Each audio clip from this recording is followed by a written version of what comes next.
Ako si Rose, 32 years old. At itong anak ko. Kakapanganak ko lang sa kanya noong isang araw.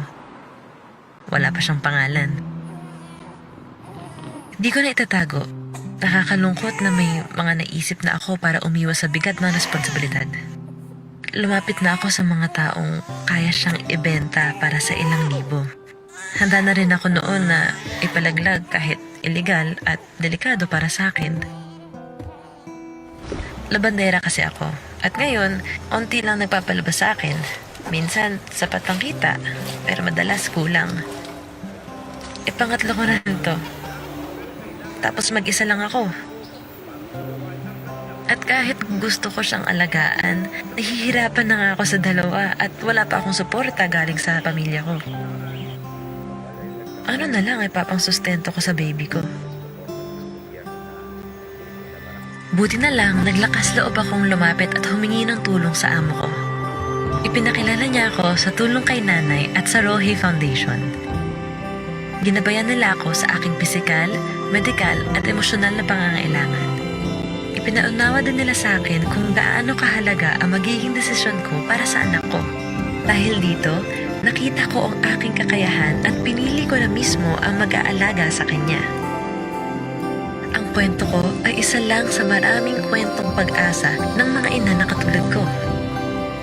Para sa iba, ang pagpapaampon ng kanilang anak ang mas mabuting desisyon. At hindi yan masama.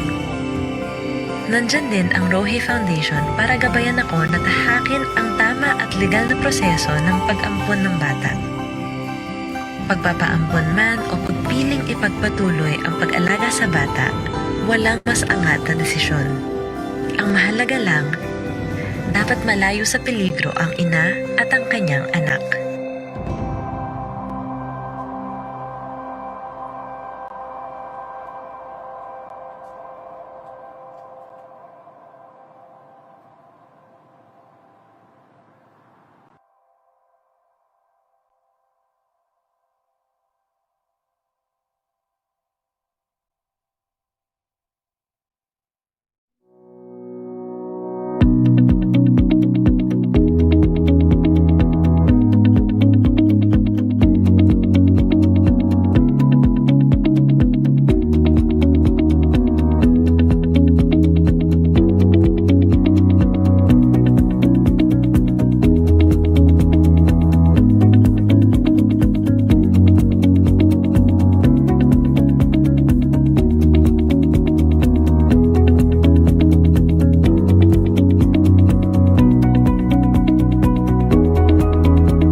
Life was good.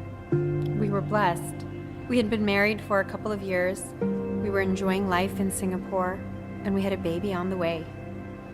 These were answers to our prayers. These were sources of comfort. However, comfort does have the habit of slipping away. 5 months in and 1 heartbeat less, we saw the perfect life we pictured slip from our grasp. There was pain, there was brokenness, there was sadness. After months of anticipating joy, we found ourselves in the middle of unimaginable grief. Across Southeast Asia and the Philippines, grief has made itself known to many parents, not due to the loss of a life, but the giving away of one. Soft hands and fragile skin sold to feed mouths and fill pockets for a day. There's no hate in the giving away, only desperation. Desperation brought about by circumstance. Desperation that leads to child trafficking, infant prostitutes, child criminals, abandonment. It's tough to see the demand for such a business at such a high level. Billions of dollars being used to fund the violation of innocent bodies, some too young to even comprehend the pain. Even more, it's tough to know that this is being done in the land we grew up in, right in the city we call home.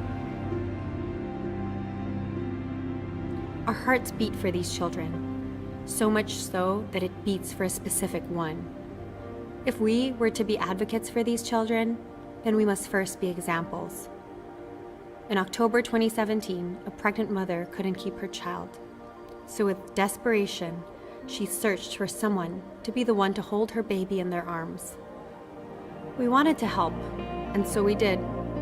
But we never knew that it would be our hands that God would use to cradle this child. 3 weeks in, and one heartbeat more, we had her in our grasp.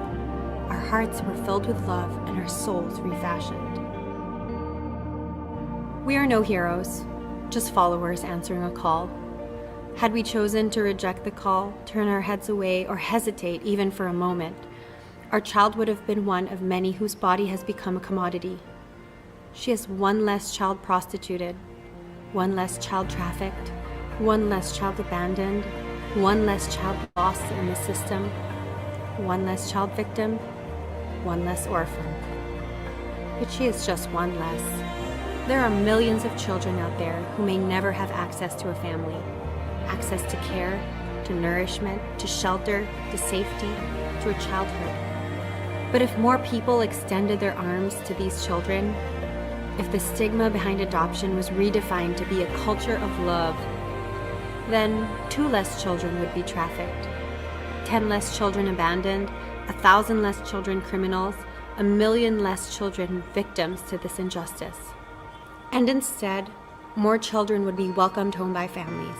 We'll treat them with love, provide them with nourishment, house them in shelter, care for their safety, and allow for them to have a childhood. Now the call is great, but the answer is simple.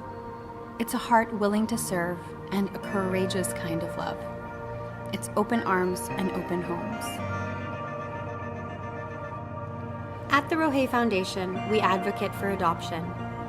As of 2016, 1.8 million children in the Philippines were considered abandoned or neglected. And out of that 1.8 million, only 1,818 were placed for adoption. So as a response, the Rohe Foundation aims to develop programs that provide holistic care for pregnant women in crisis, to rescue babies before they are abandoned and disowned, and to encourage and guide families in their adoption journeys. Through this, we hope to see a world where every orphan is adopted into a family, and that all families would be empowered to move in compassion and generosity toward children in need of families. Because at the end of the day, family is the answer.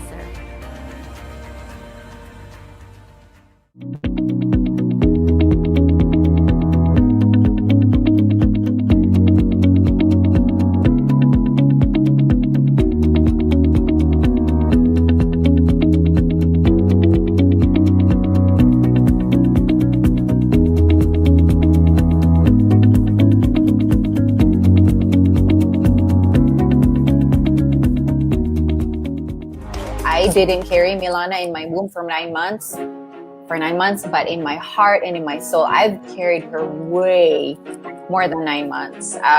She's been a product of our years of prayer and years of conversations with God, and she's ours. You know, she's ours, really and truly. Like, she's ours. You know what I mean? And I'm sure you get what I mean. When I was asked that question, no, I realized na, oh nga, how did I overcome that? I think by just God appointing me. He's mine. Moses is mine. God qualified me by giving him to me.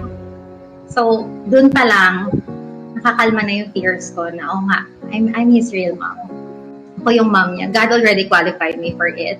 So, he gave Moses to me, so I'm the real mom. And regardless of what happens in the future, my son wanted to meet his biological family one day. Being a mom starts with really the decision once you say yes. Because people are so afraid to say yes because they want to feel like the mom first. No, you say yes. And then you'll feel like a mom. You'll just feel that protective side of you, I guess. Well, I would advise parents who adopted their child to tell their adopted child as early as possible. You know, the younger, the better. You know, and let them say it in a positive way that they're a gift from God. I think it's teaching me, like I said earlier, just the heart of God is all about sacrifice, and he left the 99 to go after the one.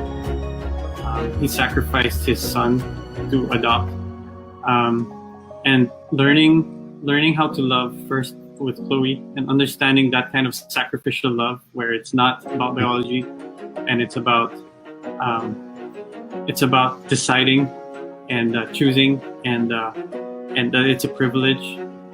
It's really teaching me, you know, that love is action. Love is sacrifice. It's not about just providing for your family. It's not providing for your family. It's about raising the next generation and allowing them to, you know, to be impacted by Jesus the way Jesus impacted you. You know, and how you model that. And how can you model if you're not home? How can you model and mentor if you're not home? Actually, we coin it this way. First, we say, bring your mission home. Okay. Everybody has a mission by heart, right? And can't figure out what my mission is. And everyone knows, okay, I give my tithes, I give my money, but there's something I want to do on my own. But I can't go to Timbuktu, I can't go to Africa, I can't go, what's my mission? So we coined the phrase. I say it's very simple, bring your mission home. One way or another, God's going to make sure He's going to provide for you, for your needs, for that child's need. Just do the right part. You know, someone once said, stop asking God to bless what you're doing. Find out what God's doing, because it's already blessed. So I think that we all need to look at, okay, let's not look at what's in front of us as far as finances and our circumstance and all this. Let's just do it, and God's going to bless it somehow, some way. Let's just trust God that He's going to come through for us. So my advice to all fathers out there, and of course to all parents who be parents, is that just be ready for it, because it's not going to be easy. Sure, yeah. But of course, all the fun that you have and the love that you're going to get from your children makes it worth it. And it's I mean, I'll do it 10 times over just to have that feeling of, you know, of having children who love you and call you daddy and call you mommy. That's priceless. You can't put a price tag on that. I mean, 1.8 million of orphans, neglected, abandoned children. If one church could provide one family, I think by the grace of God, we can see no more orphans in our nation.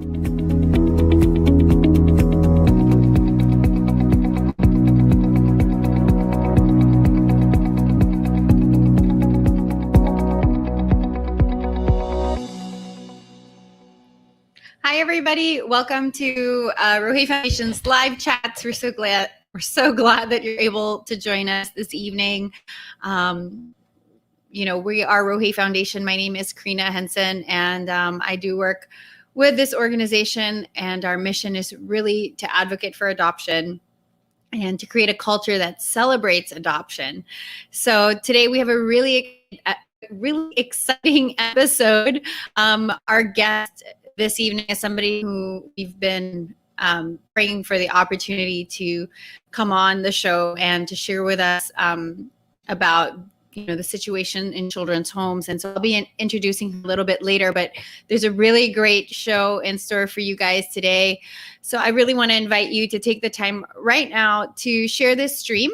If you are watching us on Facebook, I invite you to share this with your friends, share this with your family members, share this with anybody who you feel might be interested in learning a little bit more about the orphan crisis in the Philippines, around the situation in children's homes today, what it's like to be aging out, and what it's like to be living in a children's home throughout the pandemic. I invite you to share this content. I think we're hopeful that it's going to reach the right people, and that through stories like this and through interviews like this, that we'll be able to have a nation where there are more families and fewer orphans. So please do share that. Also, you can tag us on social media, and that'll help us make sure that we can repost whatever it is that you're sharing. Tag us at Rohi Foundation. We're on both Instagram and Facebook. A couple of announcements before we get into today's show. I'll try not to take too long because I know that a lot of people are excited for today. The advocacy side of our work is really designed to equip families to start an adoption journey and to answer questions around adoption and even foster care that families might have, and address some of the concerns and some of the hindrances that might be stopping them from actually taking that step into adoption. The way we do this is we actually have consults where you can sign up on our website, and there's a QR code which we'll be sharing, and the information is there as well on our website. That's rohefoundation.org. And through these adoption consultations, we'll walk you through the process of adoption or the process of becoming a licensed foster parent. And then from there, answer any questions that you might have. We find that while there's a lot of interest in adoption and there's generally a positive view around it, that there's still a lot of things that hinder families from pursuing it and from taking that step, and from stepping out and filling in the application forms, submitting the application forms, actually getting licensed. So we want to help you do that. And that's what our consults are for. Also, we're very excited to share that Family is the Answer online, our forums for our adoption and foster care forums, will be online very, very soon. So we actually have a pre-sign up going. If you go to rohefoundation.org and you sign up for our mailing list, you'll be the first to get news of the release date. This is going to come out sometime. For the general population, it's going to be out sometime in November. But for some churches, it's going to be out sooner. So we invite you to sign up for that, sign up for the newsletter so you can get updated on that. Very excited about that. We had such a good experience doing that for families in 2019 before the pandemic hit. And through that, so many families were equipped to take that next step and to actually pursue an adoption journey that many of them are adoptive parents today. So we don't want you to miss that. It's great. It's a great forum. Very excited. We have many speakers, and it's going to be very inspiring. So please do sign up for that. Last but not the least, our newly launched Family is the Answer podcast. It's now up. We have partnered with an organization called Podcast Network Asia, and we bring you conversations and insights on adoption. You can find us on Spotify, Google Podcasts, or wherever you should stream your podcasts from. Apple Podcasts, we're there as well. Look up Family is the Answer. And the first few episodes are up. We release a new episode every Friday at 2 p.m. In fact, the latest episode, if I'm not mistaken, from last Friday, we actually talked a lot about the topic that we'll be touching on today, which is how the pandemic affects orphan children. And I invite you to listen to that if you haven't already done that. We would love to also get your feedback. So do send that our way. We would love to hear from you. And we'd love to know if the content is something that you're enjoying, or if there are any topics you'd like us to cover. So those are my announcements. I think I am good with that. I will move on to introducing our guest for today. Our guest for today is from an organization called Kids with Purpose International. I love this organization so much. They were founded in 2017. And they serve as a home for children in need of special protection, particularly those who are abandoned, neglected, orphaned, or surrendered. Through today's episode, we're going to be talking about what life is like for the kids today. Some of them face the realities of aging out. Some of them are really struggling and dealing with the effects of the pandemic, and we want to know how they're coping. There's just no better person than our guest for today. Her name is Jossell Malonzo, and she's been working with Kids with Purpose for the last 14 years. Interestingly enough, this is their staff. Jossell is on the far right. Am I doing this right? I hope I'm doing that right. Okay. Yeah.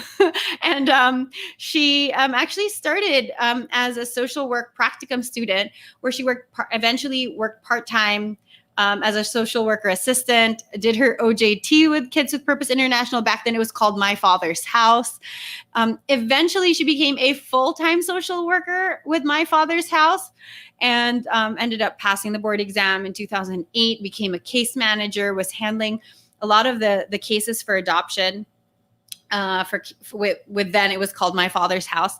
Eventually, she became the head of the social services department, and today she is the assistant executive director for what we now call Kids with Purpose International.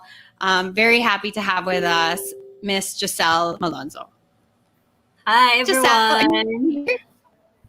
Hi. All right. Hi. I do not see you yet, but hi. Thanks for joining us. So glad that you're here.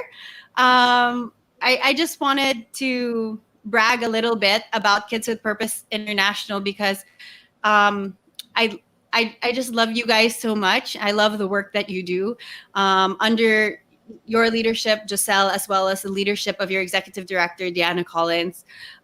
We have so much respect for the way that you run Kids with Purpose International, the culture that you've cultivated within the children's home. When I always tell people that the kids that I've met from Kids with Purpose are unlike any other children in the children's home that I've met. I mean, the confidence that they have, the security that they have in knowing who they are, their faith, and just there's a sense of hope within them. You know, I think is really what sets the kids apart. Typically, when you go to children's homes, that's not the case. It's usually a very hopeless environment. But when you step into Kids with Purpose International, the children are filled with hope, and it moves me a lot. I find myself in tears thinking about the kids on a day-to-day basis. I really do think about them daily. And I think it's much credit to your leadership, Jossell, as well as Miss Deanna's leadership. So I just want to start by thanking you for the work that you do for the children, the work that you do in terms of just creating that culture, not just for your kids, but for all the other children's homes. You've modeled something that's very beautiful and that's so special. I think that so many children's homes can learn from you and what you do. So thank you for that. That's why I'm so happy to have you, Jossell. We've been so excited about talking to you today. And Jossell, I've known you for maybe close to 3 or 4 years now. We actually attend the same church as well. Haven't seen each other for a long time because of the pandemic. But I just wanted to start, maybe you could start by telling us a little bit about Kids with Purpose International. We would love to hear it from you. What your mission is as an NGO in the Philippines, and what's the heart behind what you do?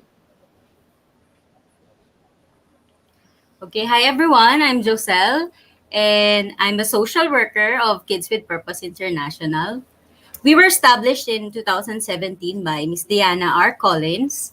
We were, yes, Miss Krina mentioned, we were known as My Father's House, and they started way back in year 2000. So they've been in the service for 21 years na. Wow. And then, yes, and from the beginning of My Father's House, Miss Diana had been the executive director.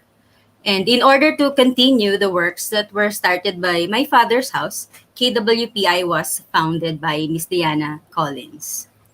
And I would like to take this opportunity then to honor her. She's not with us in the country, she's in the States, but we would like to take this opportunity to just really thank her and express how much we appreciate and love her and miss her.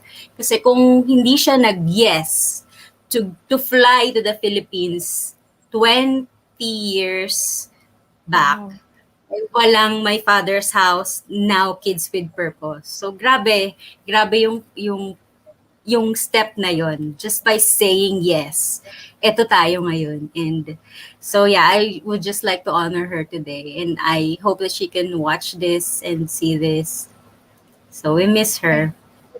So we're located in Muntinlupa City, and we care for, just like what Miss Krina had mentioned, we receive children who are between 4 to 8 years old, upon referral. However, we also welcome those who are younger or older than this age range on a case-to-case basis for as long as our programs and services match the needs of a child being referred.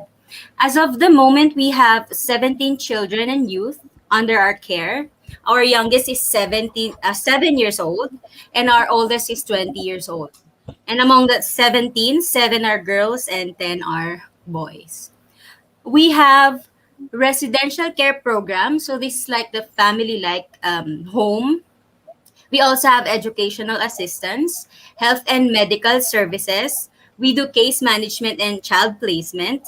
And we also have the independent living program for those kids who were no longer, uh, who cannot be adopted anymore, or those who have aged out.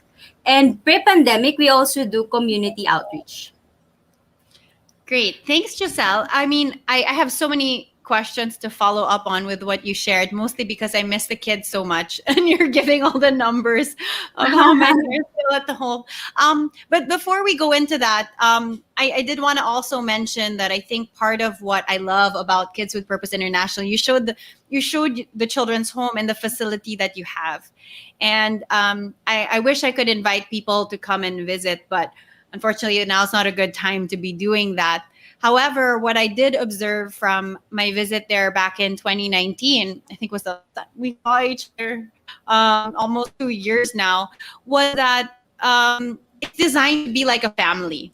So you notice that it's quite a big space. I think you're very blessed to have a nice private compound-like space, and the children are able to actually live in kind of like little homes, right? Or little apartments. Yeah. There's one for, boys of a certain age, and then another one for the girls of a certain age. And they live there and they dine there. There's a dining room where they have their meals. And it's so nice because you're able to simulate a little bit of a home culture within the different apartments and housing units for the kids. And I thought it was really nice to share that. But Yeah. Giselle, how has the pandemic, so we're talking a lot about the pandemic, how has it affected you guys? How are the kids doing ever since, COVID-19 hit? What have been the impacts on the day-to-day life of the children at Kids with Purpose? The children are actually doing very well right now, despite the ongoing pandemic. No one has been severely sick, so praise God. We didn't have any COVID case among the children. They're still able to see their pediatrician, dentist, regularly or as needed. They get their immunizations or needed medical procedures. And children are right now on a distance learning through online or virtual classes since last year up to now. And so far, they are doing very well, and I think they're watching. So, very Nice. good kids. You're doing very well in school. And they do other extracurricular activities such as music lessons, dance, sports. And most of them got merit awards last school year. Wow. We're very blessed. We're very grateful to have a very spacious facility where our kids can still enjoy and do a lot of physical activities every day. So they're still able to run, play sports, and our children, they make themselves busy. And what we love about them is that they have the initiative to ask, Ate, can I learn ukulele? Can I learn how to play piano or drums? They initiate, they make the most out of their time. During this pandemic, I think mas marami silang natutunan kaysa sa akin na matanda na. No? And we're still able to attend worship services weekly through our online streaming. And we also do our weekly family worship fellowship nights like that. So far, I think it's because it's been more than a year na, I think. That's why naka-adjust na kami. So, Yes. yun. Because typically the children, if I remember correctly, they would actually go to school, right? They would go to school throughout the week and then they come home. It's almost like just merienda time, homework time when they come back. And then on the weekends, they actually would go to church and they would serve at like youth groups and different things like that. So they were actually very, very active. So I guess you're right in saying after a year, they're very resilient children Yeah. and they've been able to adjust so well. And, they all have such a positive attitude. But I think that they're quite the exception when it comes to how people are coping with the pandemic. Feeling ko, mas resilient kasi talaga sila and they're so hopeful. Yes. Um, but maybe you can tell us a little bit about life in a children's home. So you mentioned that the kids at Kids with Purpose International are between the age of currently now they're 7. Your youngest is 7 and the eldest is 20. So Mhm. those very different life stages. What's their day to day life like, and what are the challenges that they face living in a children's home? You know what, Miss Krina, the best person to actually answer this question is a child living in an orphanage or in a children's home. Pero I will do my best to give justice or at least give a description of what is life like in a children's home based on my perspective as a child care worker or a social worker in a children's home. So just this morning, randomly, while we were in the classroom, I asked our kids, how are they going to describe their life in our home? And ang mga sagot nila, Miss Krina, at the beginning was like for pang Miss Universe. And then sabi ko sa kanila, bigyan nila ako ng sagot na makaka-relate yung mga tao sa labas or those who have not visited Kids with Purpose International or any orphanage. And then the answers that I got are, we have structured schedule. We wake up certain times. Yeah, they do wake up in certain times in the morning to prepare for school. They attend online classes from Monday to Wednesday. They have time to do chores. They have time to eat, time to relax, time to learn or enhance their skills. They have time to play and magtakbo-takbo. And they also have time to watch movie or online series at least mga once or twice a week. We really minimize yung exposure nila sa mga movies and I don't think they like that.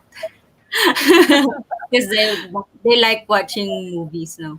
We watch online services and we have time to chika-chika then. And another answer that I got and they answered this in Filipino, in Tagalog. Mhm. So the staff in our home teach us to have good characters. They discipline us.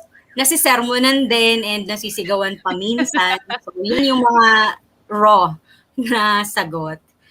And then when I asked them, what do you think children in families have or do that you don't or do not have, and vice versa? And the answers that I got are real families, real parents that they call mama or papa or mommy or daddy. And that they can go make tambay sa kanto. So they're talking about the kids in a regular home. They can tambay sa kanto, kami tambay sa bahay. We stay inside the home. And then one child said that sometimes family members of real families tend to not to have time for each other or give attention to each other that much because they are busy with their own things, like for example work or school or even their gadgets. And then another answered they cannot play basketball maybe every day or swim, just like what we do. They're very Pero, fortunate they can play yes. basketball every day. Pero there's this one child who answered with a blank stare.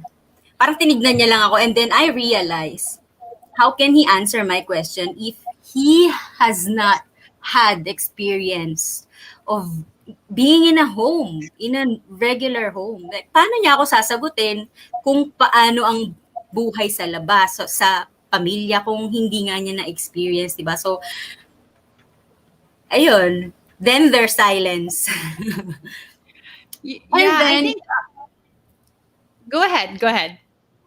and then these answers led me to my next question. Bakit kung ganun, di parang okay naman pala kayo dito, bakit sa tingin nyo nire-require ng DSWD at nagpapagod ang inyong mga social worker kumakayod para mailakad ang inyong mga paper so that you can be cleared for adoption and be given the chance, to have a forever home? And the answers that I got are, kasi ate, para ma-experience namin kung paano ba magkaroon ng totoong pamilya at tumira sa normal na bahay. Kung paano ba maging anak. And yung may matatawag kaming mama at papa, tsaka yung kapag tumanda ka, hindi ka papabayaan. Yung may mauuwian ka kapag Pasko or bagong taon, ganun. And then, I want to share with you a very fresh story of one of our graduates or completer nung independent living program. He was not, hindi siya na-adopt, he wasn't adopted, and he was actually... Sorry, Jossell, just to give some context, right? You're mentioning kasi your independent living program, which actually, maybe for everybody's background, the independent living program exists for the children under Kids with Purpose International's care who age out, meaning they never got adopted. And the reality for someone who never gets adopted is that, gaya nga nung sabi ng mga bata, they will never experience what it's like to have a real family, in their words, yung totoong pamilya, or maging totoong anak, or matawag na mommy or daddy, and walang mauwian kapag Pasko, nobody to go home to at Christmas time. That is the reality for children who age out. And that's why I really wanted to do this episode, is because that's something that people don't understand. That as wonderful as the work of Kids with Purpose International is, it has to come to an end simply to accommodate the children who need it at the time that they are minors, at the time where they are vulnerable. But what happens when they age out? What happens when they turn 18? Dahil ba 18 ka, hindi mo na kailangan ng pamilya? Hindi naman, 'di ba? I need my family up until today, and we know that as people we need that connection. And I think that it's worth fighting for, and we're here to fight for the children who, every child, every human being, to have a family, whether they are below the age of 18 or not. And with that, I think is what you're sharing with us, your independent living program, which I think is such a wonderful response. Hindi pa rin siya yung, it's not the final solution. It doesn't solve all the problems. It's really, hindi naman siya band-aid solution, but it's still not the same. It's something to make up for the lack of still not being able to place some of the children. And so this independent living program exists to kind of support, diba? Maybe you can tell us a bit about the ILP, or independent living program. Like what exactly does Kids with Purpose do kapag nag-age out na and then ILP na sila? Ayan, so our independent living program is designed for our children who can no longer be placed for adoption or foster care. Yung mga na-age out, or ang sakit nito, pero yung na-close ang case closed na for adoption. Miss Nina, napakasakit. Isa sa pinakamahirap na sabihin sa bata kasi formally, ang case nila na-close when they reach 16 years old. This is under inter-country adoption or yung international adoption. Once they reach the age 16, on their birthday, we will receive a communication from the government that their case is being closed. So ito ngayon si social workers, hindi na alam paanong pwesto ang gagawin, kung paano sasabihin sa bata. Imagine 16. Paano mo sasabihin, Miss Krina, sa bata na wala na yung chance na mahanapan ka ng family. Pero eto, salamat talaga dahil isa ang Kids with Purpose sa mga ahensya or agencies na merong independent living program kasi it doesn't stop there. Yung parang pag hindi na ako na-adapt, ano na, wala na. Parang saan na ako pupulutin? So very grateful ako kasi dumating ako sa Kids with Purpose. Meron na silang independent living program. I mean, way back during my father's house time. Meron na sila noon. And I would like also to acknowledge yung kung meron mang nanonood ng mga previous employees, social workers, and staff of my father's house. I want to honor you kasi kung hindi po dahil sa inyo, kung hindi nyo inumpisahan, wala kami ngayon. So I would just like to honor you, all of you. And ayun, we designed this program to cater and to continue the service and the mentorship for our older children na hindi na ma-adapt. And our kids are very much aware of this program. You know, and I want to continue yung sharing ko last time, kanina, no? Very fresh lang ito. Na one of our independent living program graduates, he has been independent and working and providing for himself since December 2020. But last March 2021, during the lockdown, he lost his job. And he is a foundling case. A foundling case means walang relative ito, tong bata na to. And kung hindi ko pa siya tinext or kinumusta, hindi ko malalaman na wala na pala siyang trabaho, na ibenta niya na pala yung bike niya kasi wala na siyang pangbayad sa apartment niya.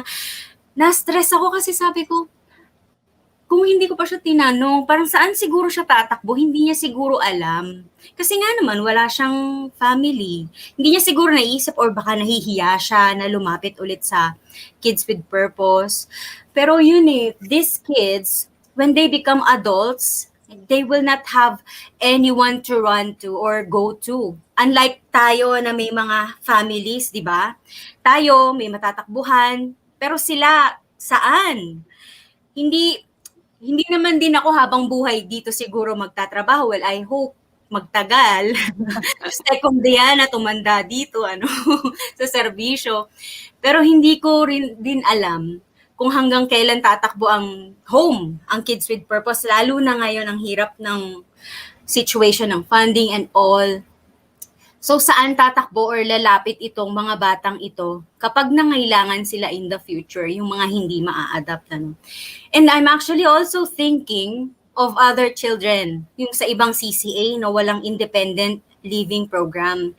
I cannot imagine the feeling of an older child aging out kung walang next plan or program para sa kanila ang organization. Siguro yung takot nila or stress, hindi ko alam, baka yung iba nagsha-shutdown na lang, yung alam niyo yung feeling na ayaw mo nang isipin yung problema mo, so bahala na lang. Parang lutang ka na lang, sige, kung saan ako i-refer ni social worker ko, doon na lang ako, ganun. So, Diyos ko, pandemya pa naman ngayon, mas humirap ang buhay. And speaking of this, I would like to talk about aging out. Yes. Miss Krina. Yes, please. For those who are watching or those who have the desire to adopt or at least know more about adoption, hindi lang po babies or toddlers ang available for adoption. We have a lot of older kids who are waiting and longing for a family who will say yes to them. Maybe Rohei has a statistics of ages of waiting children, and I think it is more than 50%, right? More, ang mga much older more. more. And when I say older kids, what I mean is 4 years old and above, right, Miss Krina? That's right.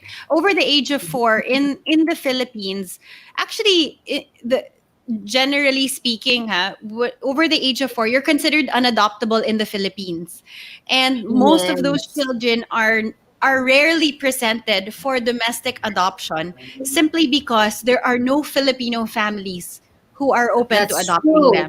And that is a very big problem in our culture around adoption in the Philippines, that somehow there are things that we don't fully understand about adoption that might scare us about adopting older children, or maybe we have some false mindsets about it, but I do believe that needs to be corrected. And I think, Giselle, you would be the perfect person to address some of those things.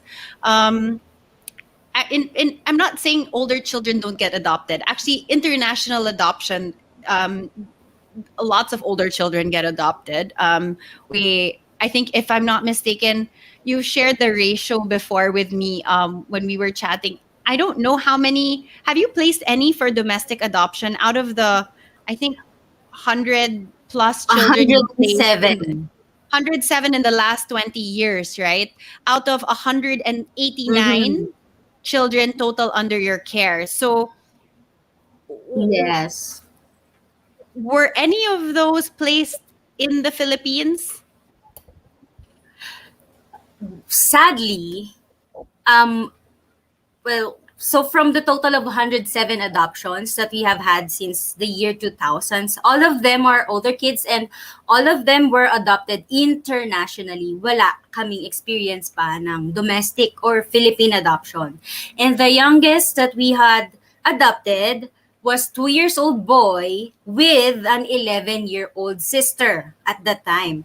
And they were adopted together kasi hindi pwedeng maghiwalay kapag magkapatid. Siblings.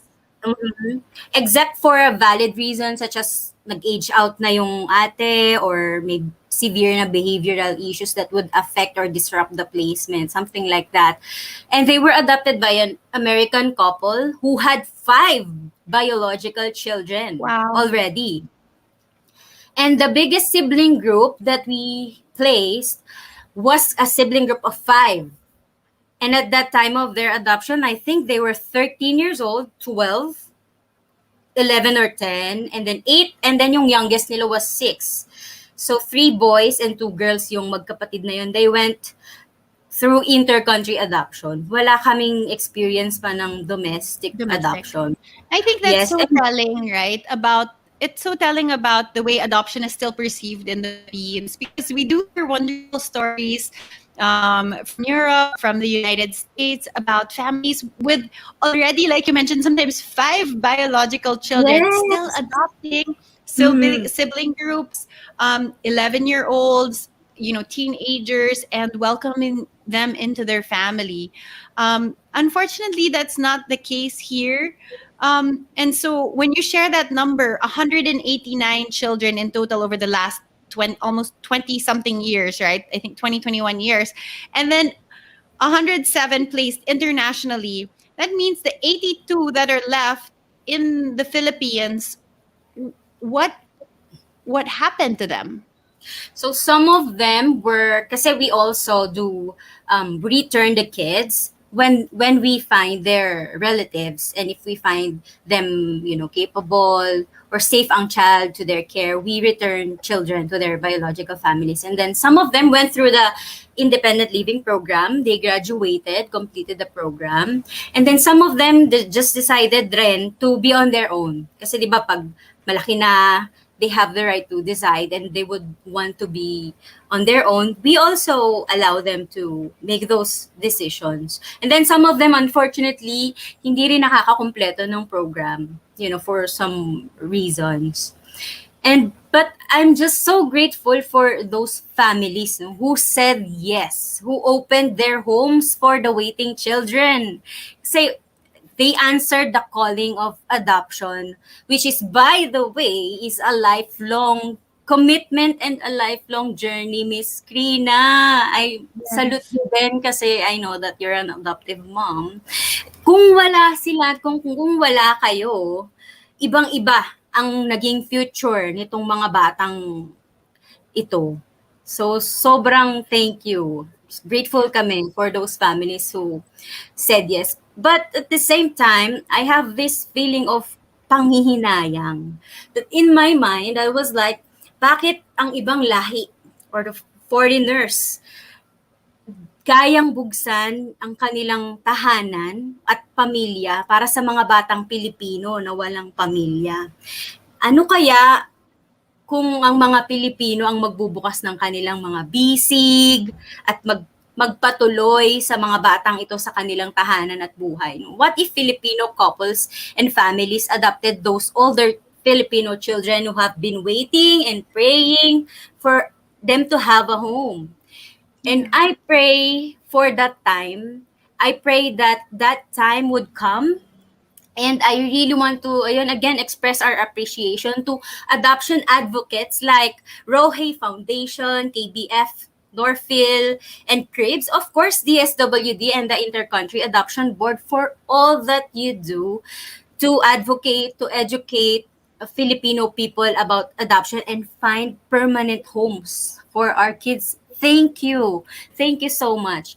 And I think it's time to erase the old mindset of Filipinos about adoption.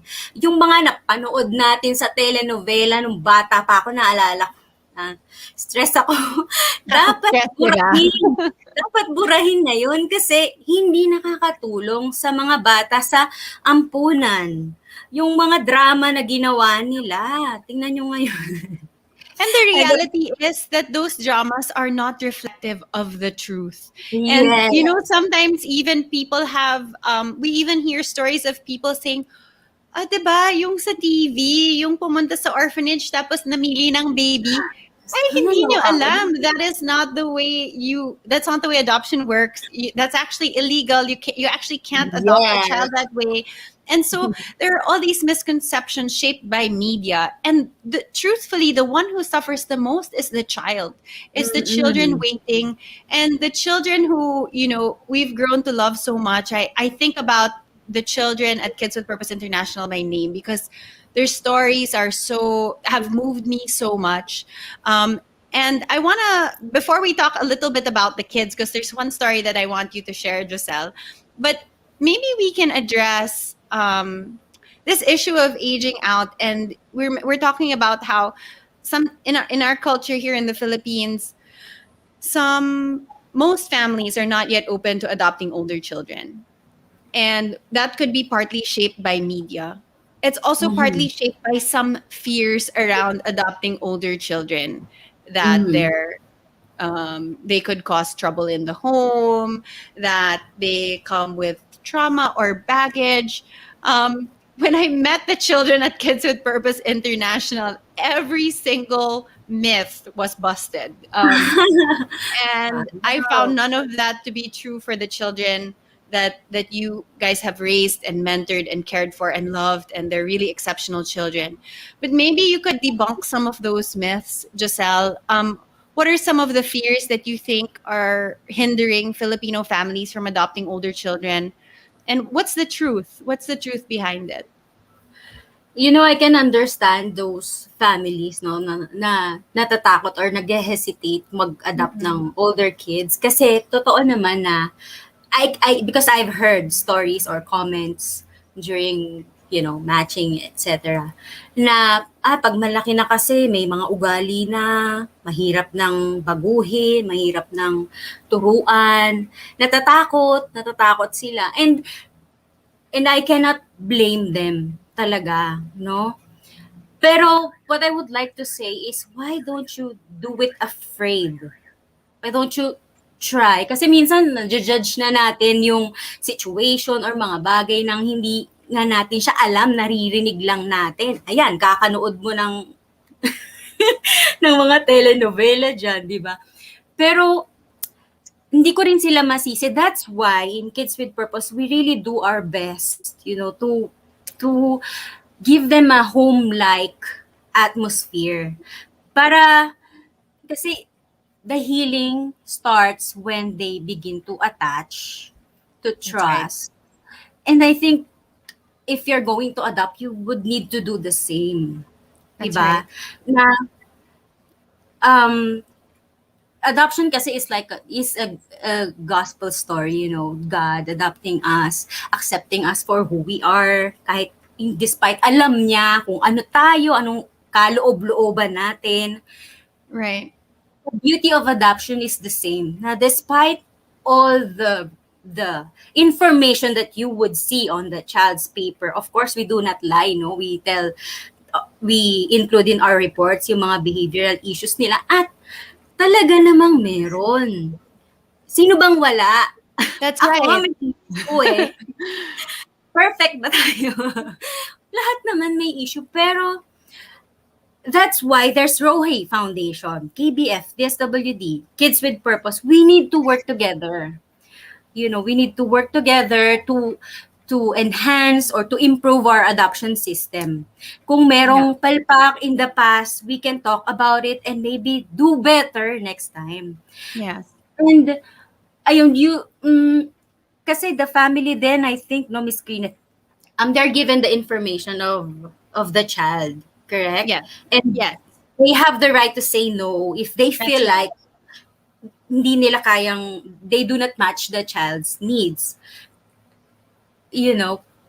But I can blame it, and it will take a lot of effort in order to change this Filipino mindset. Kasi I remember during my master's degree thesis, I did a thesis about the perspective of Filipino couples about adoption or domestic adoption. And the result was misconception. Even the smallest detail of, ay, bawal ako mag-adopt kasi single mom ako. Or single pa ako. That's Yung right. mga questions na, ay, meron kasing required na sweldo or income para mag-adopt. Ay, mahal kasi ang attorney, mahal ang Ang dami-daming issue.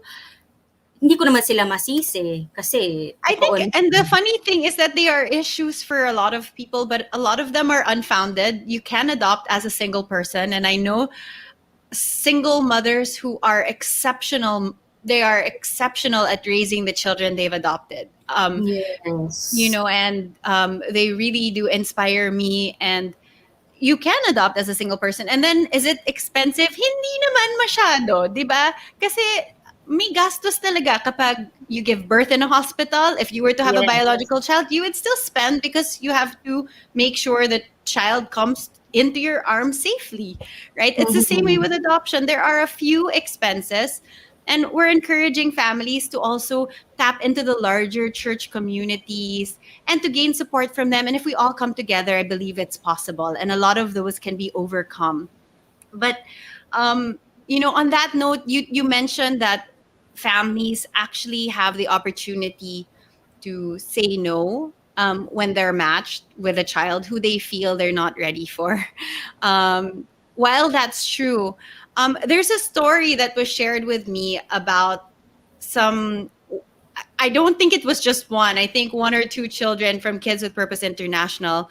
And I want to highlight the discipleship that takes place within the home. And especially for older kids who have really a strong sense of faith and who take their faith very personally, who have come to know and understand the love of God. In fact, it used to be called My Father's House, and have come to understand their identity as children of God.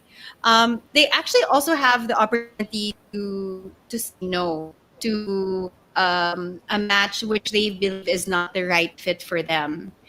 And I was hoping you could share this story, Jossell, as a call to Christian families to also rise up, that there might be children waiting for them. There might be children who are praying for homes like theirs, to be part of families where their faith can flourish and their faith can continue to play a part in their life. Because otherwise, it can be very challenging. It's so limited. The options are already so limited as it is. But is it okay for you to share that story about some of the kids who had shared some preferences with you about what kind of family they would like to be matched to? Oo, yeah. So, as adults, no, kapag may dumating sa ating opportunity, halimbawa, meron tayong matagal ng pinagpipray or gustong-gusto na bagay or opportunity, we will immediately say yes. Pag dumating na siya, pag kumatok sa pinto mo, talagang, yay! Finally! Lalo na kung future natin yung nakataya. Pero would you believe that there were many times when our older kids said no to a family, or particularly a foreign family, who had different faith and practices as them.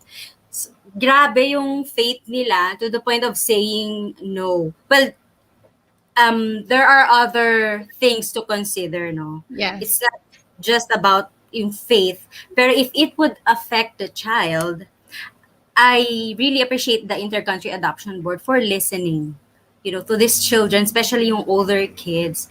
Kasi they will be the ones who will be with the family, and we also appreciate their wisdom, in assisting us and in trusting our decision and recommendations for some particular child, kasi actually we are not very choosy. That's not our very right. first requirement, the faith.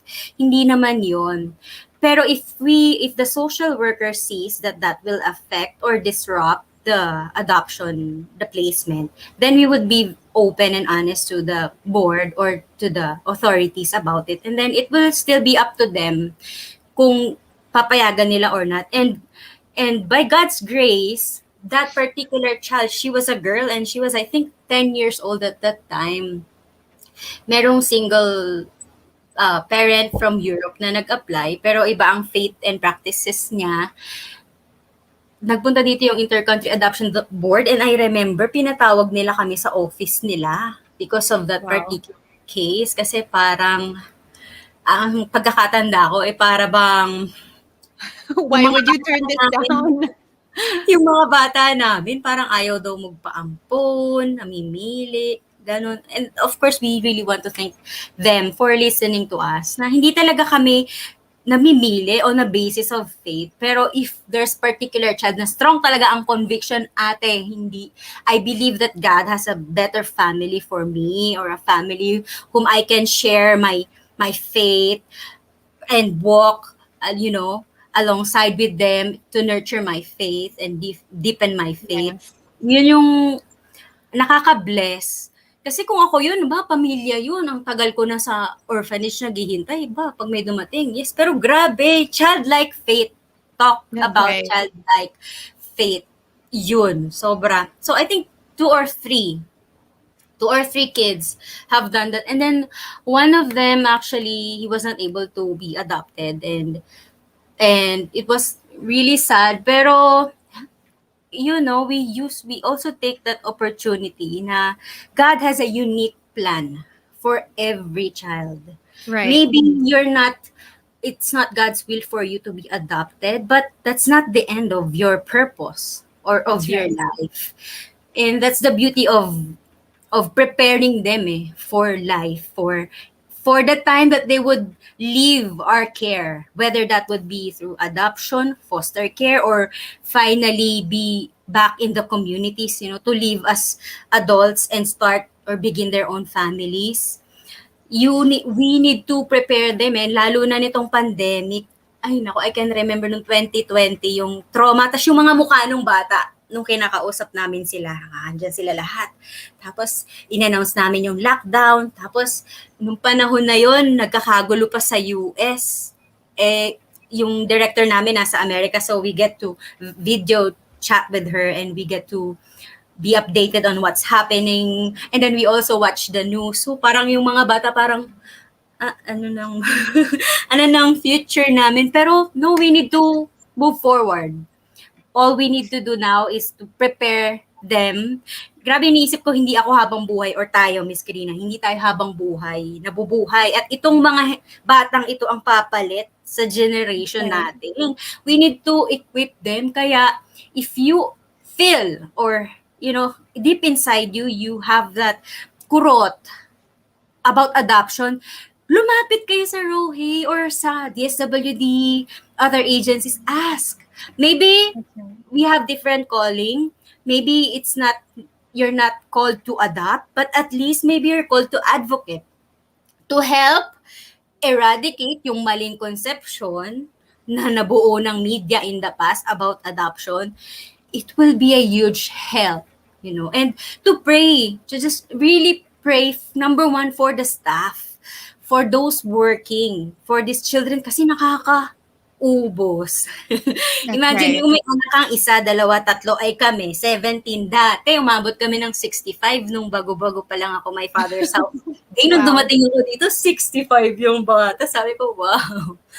Pero nakakapagod. So, yeah, pray for the staff, for wisdom, and for financial assistance. Kasi just like your biological child, these children has needs them. They go to school, they need food, clothing, we pay for utilities and all that. They have immunizations, and also just pray and maybe advocate for adoption para, one less, even with just one less orphan, one less child without a home for Christmas, without a home for New Year. So help, advocate, and pray. Thanks, Jossell.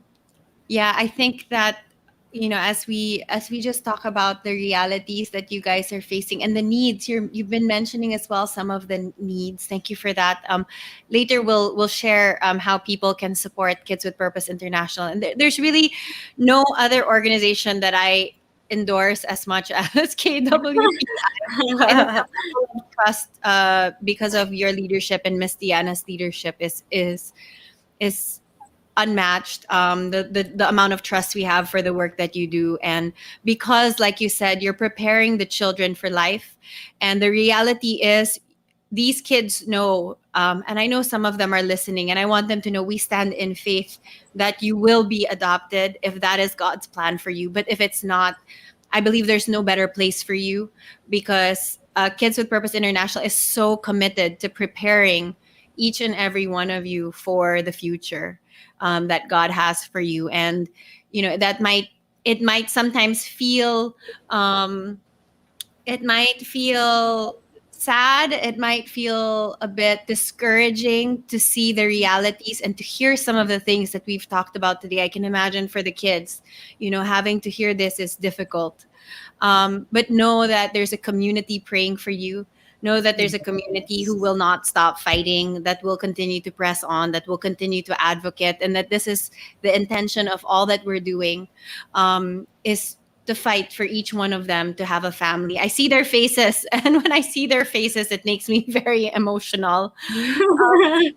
But I think we like to talk about the urgency, and we've been mentioning the urgency to adopt older children. The truth is, statistically speaking, it's for every 23 toddlers that get adopted, or 23 babies that get adopted, only one, maybe 14 to 18-year-old will get adopted, which means that it's urgent, which means that the clock is ticking for every child. Now talking to the families, the clock is ticking for every child.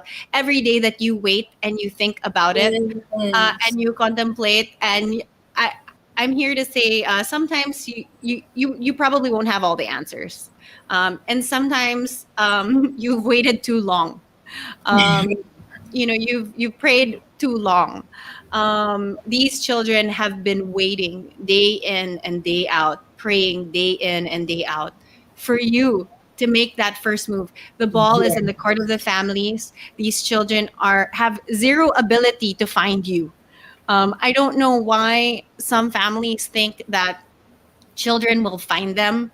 That if a child comes to me and there's an opportunity to adopt this child, I will adopt. How do you expect these children to find you? The ball is in your court. Please pursue the children that are waiting in children's homes across the Philippines and in places like Kids with Purpose International. And later we'll share how you can support the work that they do, because my heart is that you'll be able to take more and more kids, because it's just incredible, the work and the transformation and the healing and the healthy environment that you provide. An orphanage is not the best option. I think the second best is Kids with Purpose International.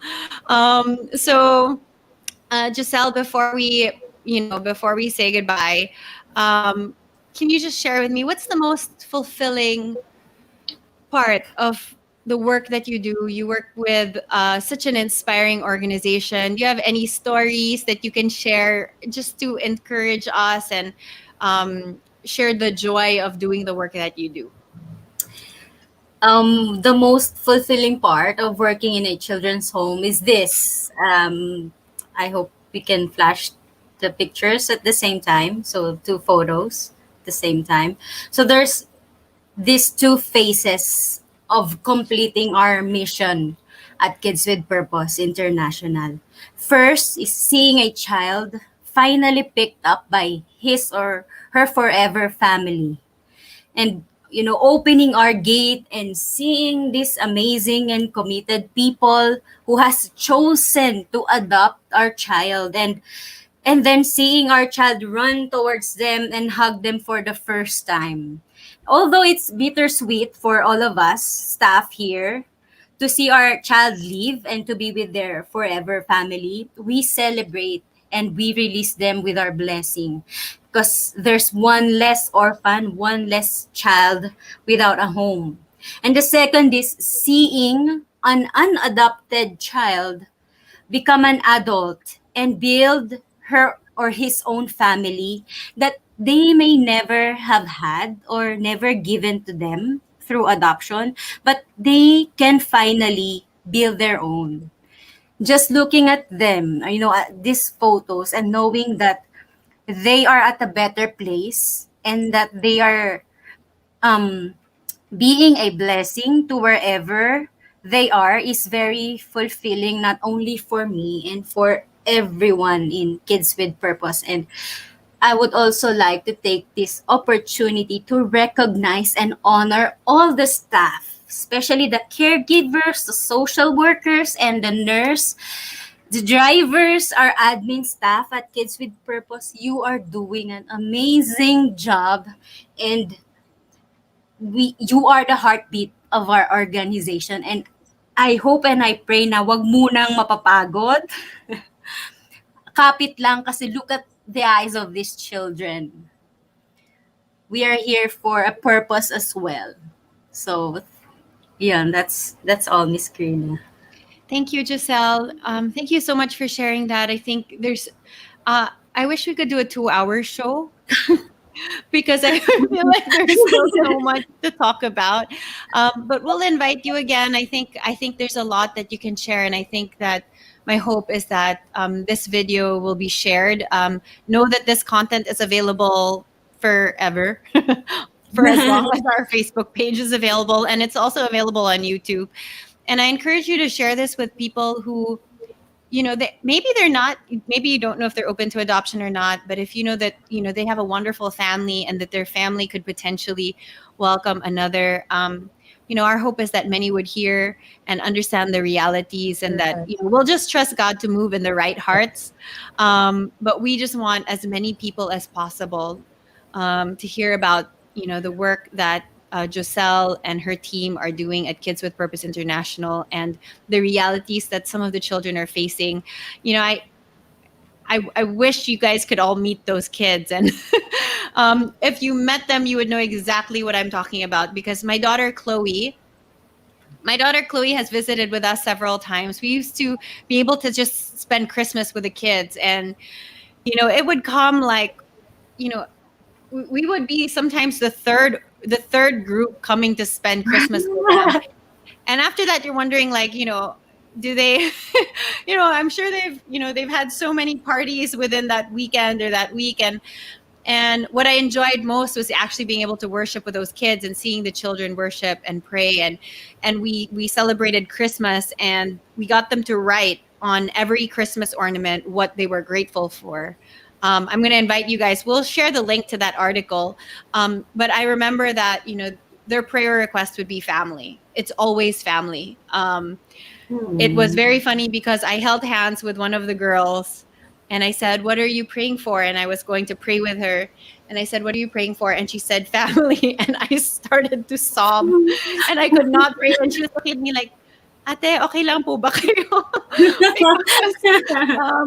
Our volunteers and our team, we were crying uncontrollably, and the kids were just so full of faith and so resilient. And they're the ones that inspired us and brought us so much hope. But we continue to remember that they're waiting and that they continue to pray and they continue to believe for a family. And we stand with them. And if you would also like to stand with Kids with Purpose International and with the work that Jossell and her team are doing, the incredible work that they're doing here in the Philippines, we'll be flashing the link to their website. We invite you to get in touch with them, their website and their Facebook page. I think we invite you to just send a message, connect with them. If you'd like, you can connect with us, and we'll make sure that you get the bank details so that you can give towards the work that they're doing. Jossell mentioned there are a lot of needs now because of the pandemic. There's a lot of damage to the actual house. There's a lot of repairs that are still pending. If you'd like to support, and if you feel that that's how you'd like to advocate for the orphan, please do let us know. We'll connect you so that we can get the repairs done in their home. There's also a lot of needs, day-to-day needs around the education of the kids. 17 kids is a lot. All of them need to go to school. All of them need to eat 3 meals a day. And we don't want to just limit it to that. We want them to be able to have the best possible education. We want them to have the best possible meals, and to have the things that they need so they can live as normal a life as possible. So please do support the work that Kids with Purpose International does. Let us know if you need the information. But yes, that's it for today, Jossell. Thank you so much. Thank you for the inspiring work that you do. We love you. We love the kids. Send my love to the kids. I hope they're watching. I miss you guys so much. I wish that I could come and visit. You're so near yet so far. They're literally 10 minutes away from my house. And I said, Chloe and I have spoken that one of the first things we're going to do when the lockdown is lifted and when everybody's well is we're going to come and visit you guys. So thanks, Jossell. Thank you again. We hope to have you again soon. Welcome. Thank you also. Thank you so much. All right. I successfully managed to not break down and sob, but I might after this live stream. So, like Jossell mentioned, we encourage you to continue to pray, the needs, continue to advocate with us, continue to share the urgency around adoption, and get to know Kids with Purpose International. Do follow them on Facebook and on social media so that you can see the great work that they do under the leadership of Deanna Collins and Jossell Malonzo. They are incredible women who have given their life, and each and every social worker and house parent, to be frank, given their life to care for these kids, these incredible children. So do check out the work that they do. Feel free to reach out to us if you need help on how to connect. Also, our podcast talks a lot about this today. The recent podcast from last week talks a lot about this issue about, being in the pandemic. There's also an article about Kids with Purpose International, which we're going to put in the chat so that you guys can get access to that Christmas story that I shared about the ornaments that we did with them, that with every ornament I held, I probably cried. And with every child that I prayed with, I probably sobbed. But I invite you to check that out as well so you can get to know the work that they do better. That's it for today. I wish we had more time, but that's it for today. I hope to get Jossell to join us for another live chat soon. Thank you so much for listening. Thank you so much for watching. Our heart is that that this has stirred you on to be all the more passionate about advocating for the orphan, and about considering the needs of older children who are waiting and praying for a family. Thanks so much for joining us. We'll see you next time.